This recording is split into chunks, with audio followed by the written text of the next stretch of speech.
Hi, I'm Angie Reese, and I will be your presenter for today's pre-session. This module, we are going to be covering information from the book Learning in the Fast Lane by Susie Pepper Rollins. Our focus today is going to be on standards walls.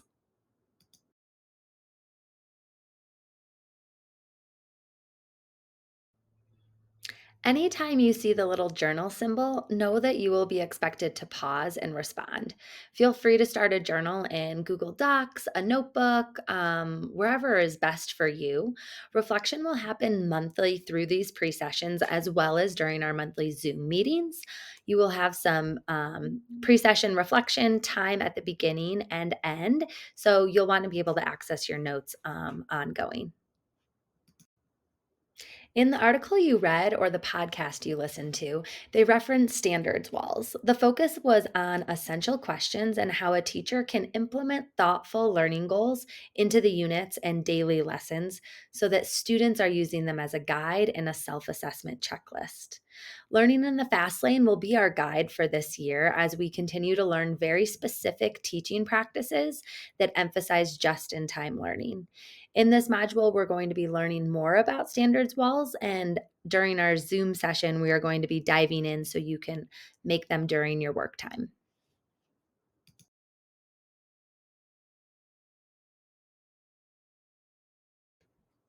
What does it take to build a concept map? This requires first specifying the learning goal for the unit and then breaking it down with standards that lead to that big learning goal. We will be talking about using learning progressions or very specific learning targets to help us with breaking down the standard.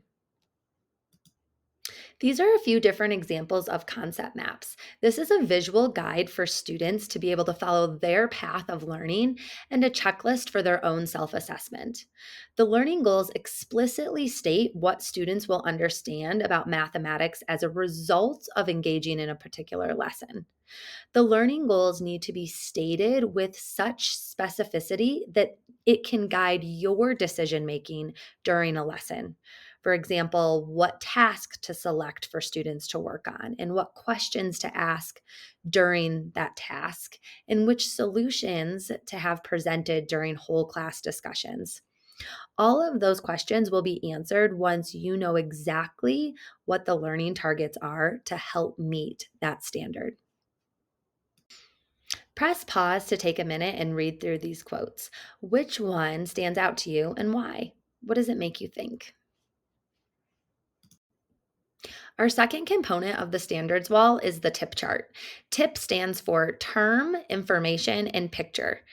This tip chart is a visual reference for vocabulary and a very important resource throughout the unit because it continually builds support for students and gives them access to new words as students are learning them.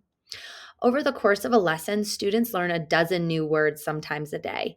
And the tip chart is a tool that allows students to engage in the lesson fully because the words are accessible to them, which makes learning in their brain more organized. What is involved in preparing these tip charts? So, first, this practice involves breaking down the learning goals. It involves planning and preparing to pick out key vocabulary in the midst of instruction. We want students to make sense of these words with explicit instruction. So, let's encourage students to be note makers and not just note takers. So, let them make sense of the words and not always copying what we write down. So, as we are working through these tip charts, I want you to think about how can I cluster critical information into this nice, neat chart? And then what diagram or what kind of information is going to make these standards less messy? And that visual representation should be really impactful in giving that essential vocabulary some connection and a visual reference for them. So take a minute and stop and jot down in your journal. What do you notice about these charts? What would benefit different types, or how would these charts benefit different types of learners? The last component of our standards wall is actual student work. I want you to consider these questions. What do you notice about the standards wall, and what do you think might be encouraging to students? What is helpful?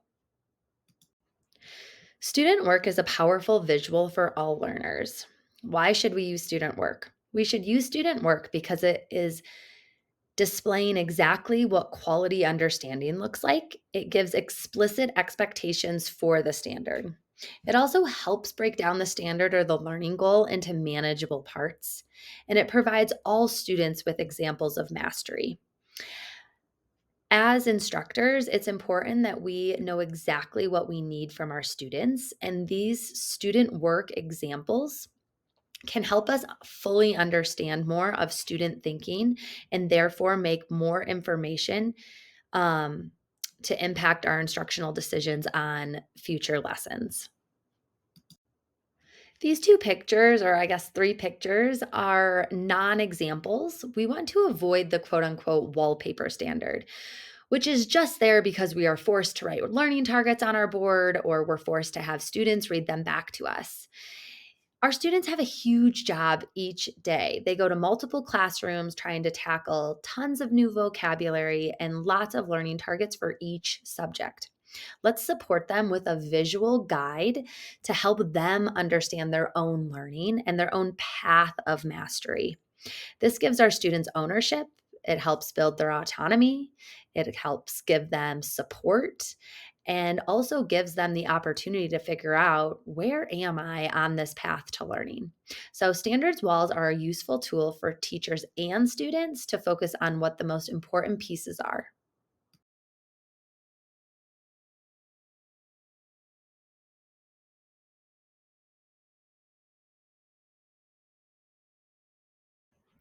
We are going to be diving in and creating our own standards walls during our monthly Zoom meeting.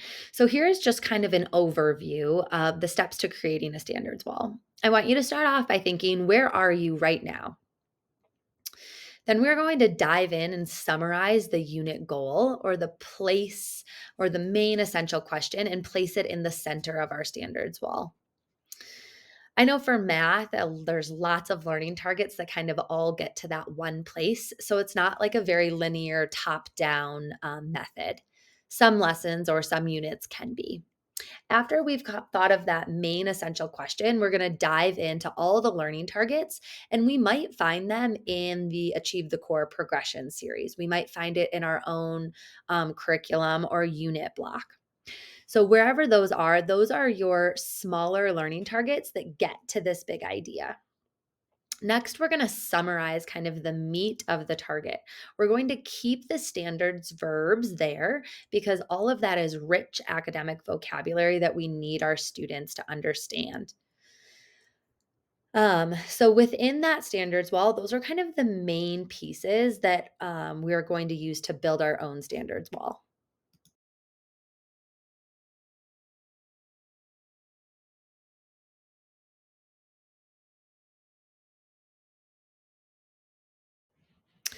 So, your next steps will be joining us for our monthly Zoom meeting, which will be Tuesday, October 3rd at 5 p.m., and completing your pre session journal prompts, which are also on the following slide after this. When you come to the Zoom meeting, please make sure you're bringing your current unit that you are working on or your next unit that you would like to build your standards wall for. We are going to be having a big chunk of work time for that. So please make sure you are prepared with your materials. I invite you to join a coworker or someone else who maybe would like to be there for the Zoom meeting with you because a couple minds on a standards wall is easier and faster than one.